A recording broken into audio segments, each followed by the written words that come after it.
fractures of the temporal bone.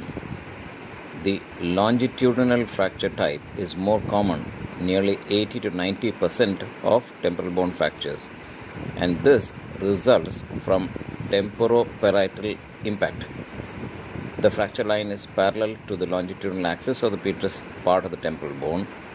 The fracture begins in the squamosal portion of the temporal bone, extends along the posterior margin of the external canal, crosses the tegmen, and exits in the middle cranial fossa anterior to the labyrinth. This type of fracture results in ossicular and tympanic membrane injury. The less common transverse fracture, it's about 10 to 20%, results from fronto-occipital trauma, and the fracture line is perpendicular to the petrous pyramid. The fracture extends from the foramen magnum, extends through the petrous pyramid involving the labyrinth, and exits into the middle cranial fossa. A transverse fracture is associated with a higher risk of facial nerve injury. Now, this is a longitudinal fracture of the temporal bone, and this is a transverse fracture. It is associated with a higher risk of facial nerve injury.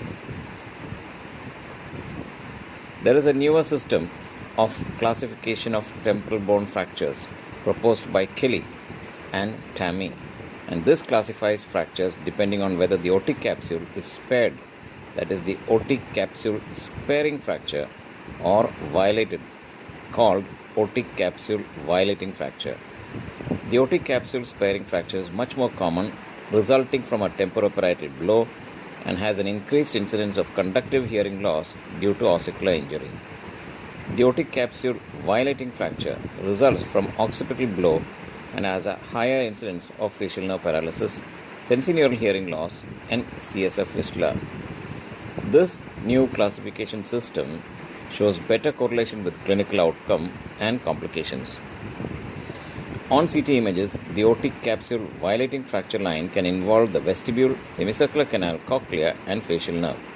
And although classifying temporal bone fractures is useful in understanding complications and for the treatment planning on an individual case basis, it may be more important to describe the vital structures involved, namely ossicles, otic capsule, facial nerve, tegmen, external aortic canal, internal aortic canal, and carotid canal, rather than trying to make the findings fit into the classification system.